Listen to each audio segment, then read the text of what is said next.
Hola, ¿qué tal? En este video vamos a aprender cómo se comportan los elementos que almacenan energía, como el capacitor, la bobina, en un circuito que únicamente involucre uno de estos y un resistor.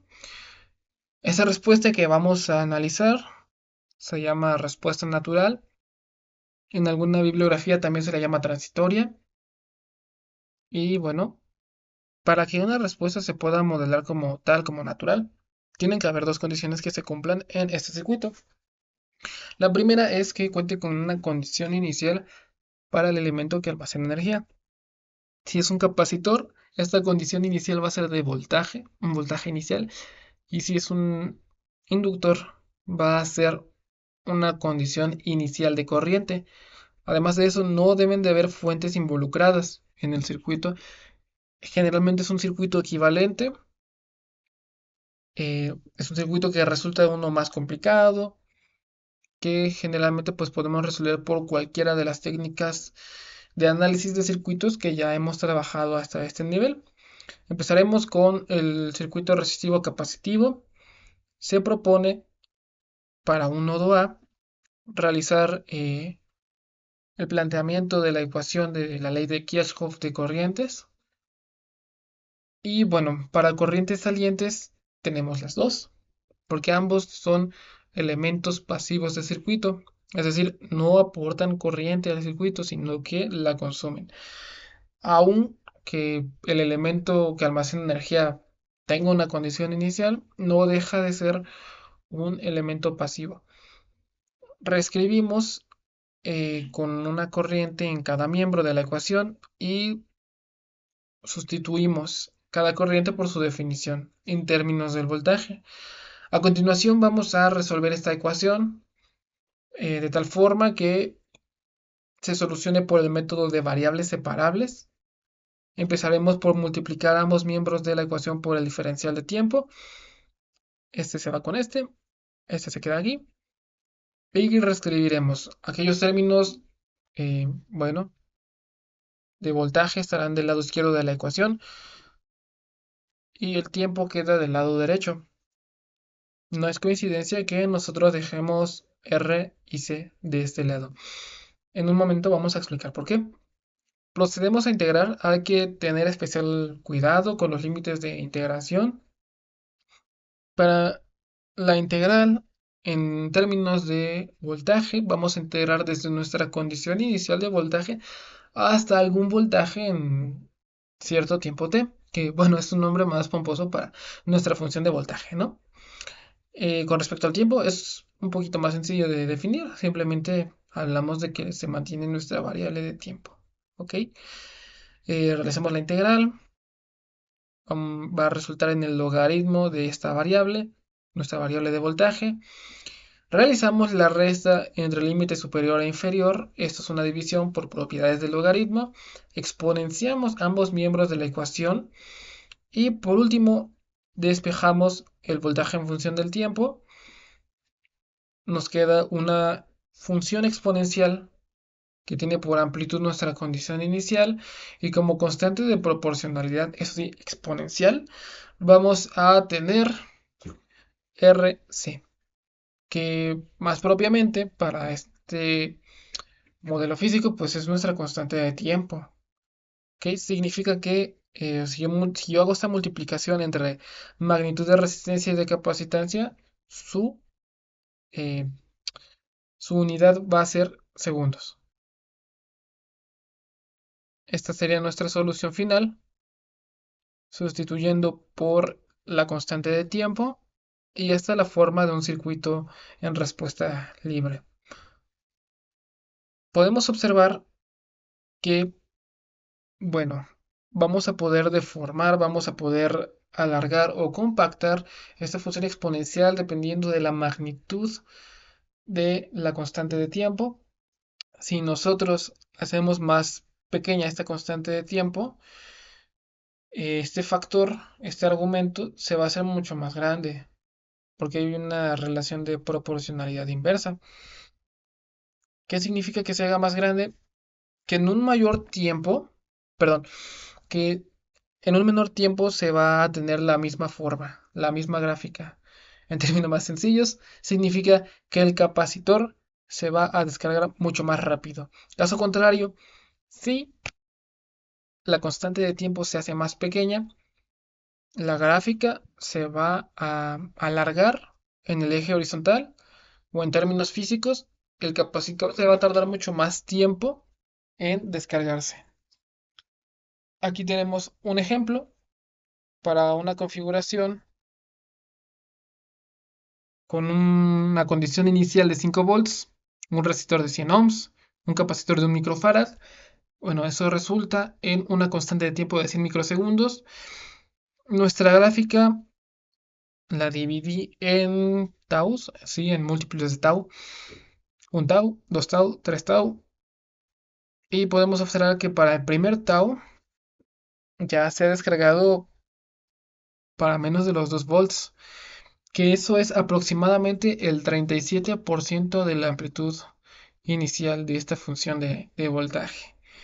Entonces, bueno, nosotros también tenemos por convención, eh, asumimos que para cuando se hayan recorrido 5 tau sobre el eje horizontal, nuestro elemento que almacena energía se habrá descargado casi por completo. Aquí se corta un poquito la imagen, pero eran 3.369 por 10 a la menos 2. Son aproximadamente 34 milivolts. Es negligible. Es un valor que se puede ignorar o que ya se puede redondear sin ningún problema a cero.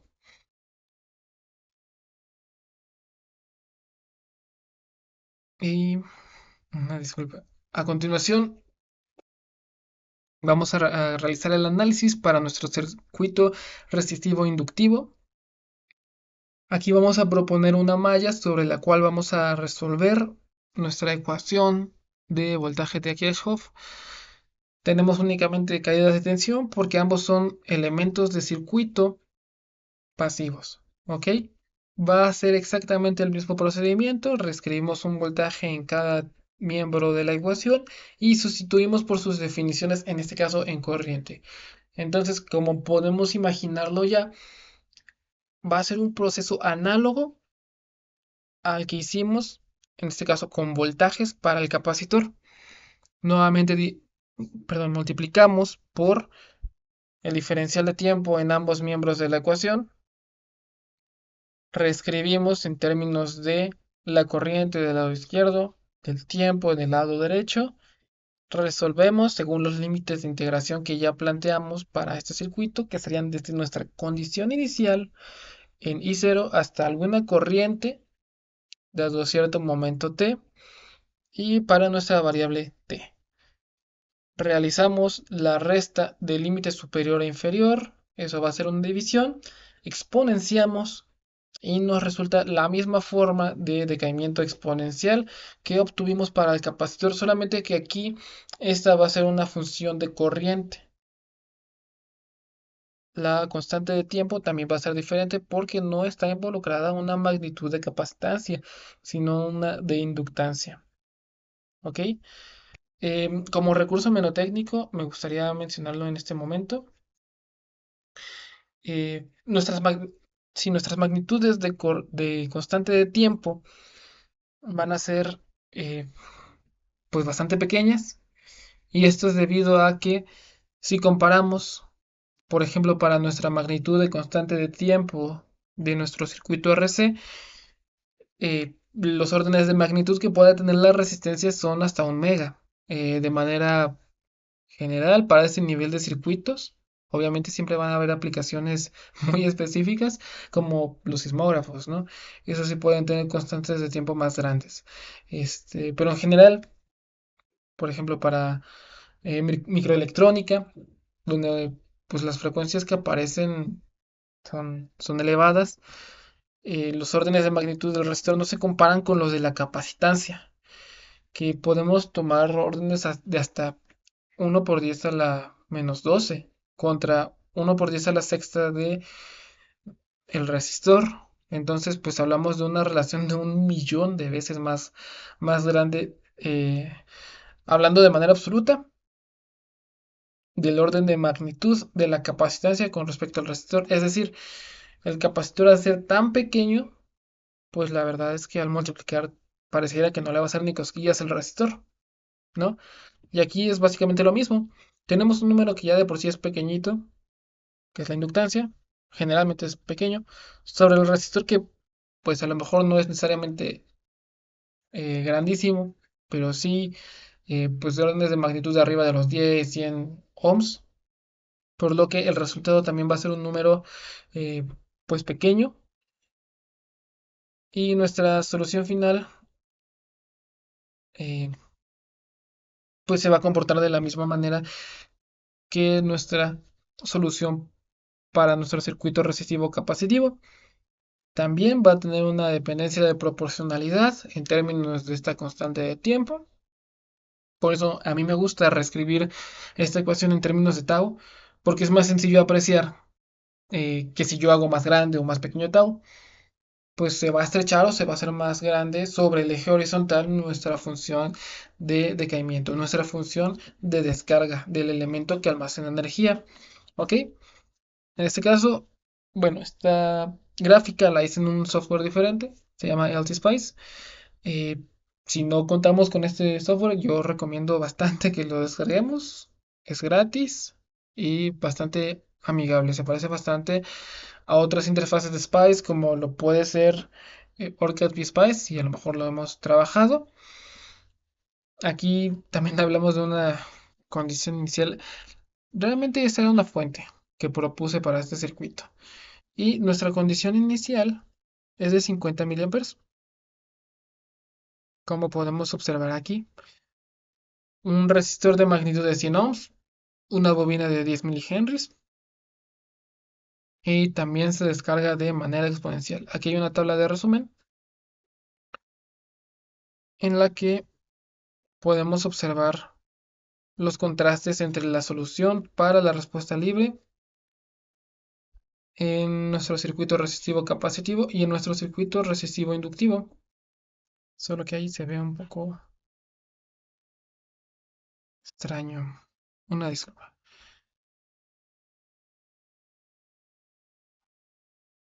Sí, aquí está nuestra tabla.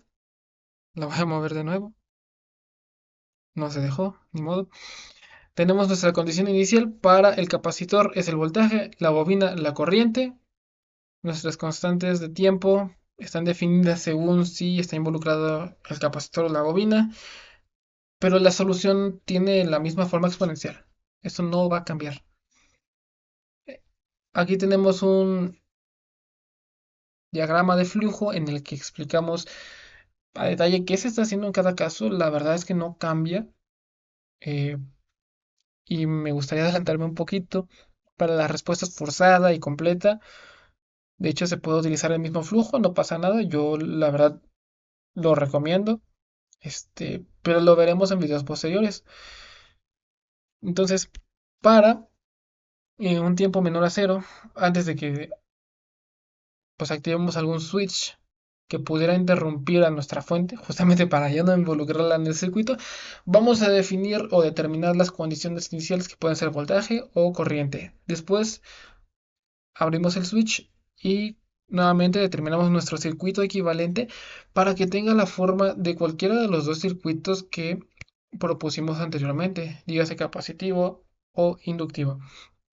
Aplicamos nuestra ley de Kirchhoff y con esto nuestras ecuaciones diferenciales. Resolvemos por variables separables. No importa cuál sea el caso, siempre vamos a llegar a una solución exponencial. Definimos nuestra constante de tiempo y por último podemos realizar nuestra gráfica de descarga, de decaimiento. Aquí tenemos un ejemplo sencillo. Vamos a determinar el voltaje en el capacitor para todo el tiempo t. ¿Ok? Entonces empezamos por obtener las condiciones iniciales. Este elemento me dice que en el momento t0 es un switch que se va a abrir, que va a desconectar esta fuente. En este caso, podría desconectar más elementos del circuito. En este caso, solo desconecta una fuente. Pero antes de t0, de t igual a 0, nosotros vamos a tener el switch cerrado. ¿Ok? Para que no cause confusión, no es que esté abierto desde el principio, es que se va a abrir en el momento en el que T sea igual a cero. Antes de eso, es un circuito cerrado. Y podemos resolver por cualquiera de las técnicas de análisis de circuito que ya hayamos aprendido. Este es un circuito sencillo. Sabemos que en el régimen de corriente continua, el capacitor se comporta como un circuito abierto y los voltajes en cada rama de un circuito puramente paralelo van a ser iguales. Este resistor no se toma en cuenta porque pues tiene una terminal flotante, es como si no existiera. Entonces vamos a tener el voltaje de nuestra fuente, que van a ser 10 volts, y cambiando a T mayor a cero, cuando nosotros abramos el switch, como ya lo habíamos mencionado, nos deshacemos de esa fuente, resolvemos el circuito equivalente. Es un arreglo resistivo bastante sencillo. Resolvemos el paralelo de 10 y de 20 ohms y le sumamos 30 ohms. Nuestra resistencia equivalente va a ser 36.6 periódico ohms. Es ideal que para este punto ya llevemos una cuenta, una lista de nuestros parámetros de operación del circuito, nuestro resistor equivalente, nuestra capacitancia y el voltaje inicial. A partir de aquí es absolutamente todo lo que hemos visto resolviendo para RC o RL. Proponemos nuestra ecuación de nodo de Kirchhoff, sustituimos en términos del voltaje y resolvemos por variables separables. Vamos a tener una solución de la misma forma exponencial que obtuvimos anteriormente y solamente queda sustituir. Aquí ya sustituye pues ambos valores, tanto los de constante de tiempo a la menos uno, ¿no? Porque RC aquí está dividiendo y de nuestro voltaje inicial. La corriente, bueno, la podemos encontrar desde nuestra ecuación de corrientes de Kirchhoff. Simplemente sustituimos. También pudiéramos realizar la derivada del voltaje con respecto al tiempo y multiplicar por C. Pero, pues bueno, yo creo que la idea es hacerlo lo más sencillo posible. Entonces, es ideal que lo resolvamos desde nuestra ecuación de corriente que planteamos al inicio. Dividimos entonces las magnitudes, que serían 10 volts sobre 36.6 ohms. Y bueno, nuestra función exponencial queda igual, tiene el mismo exponente. Y aquí me faltó agregarle la unidad. Y con eso concluiríamos el video de hoy. Como les había mencionado, a continuación vamos a seguir compartiendo videos en los que realicemos los análisis que faltan, algunos ejercicios más. Y pues eso sería todo.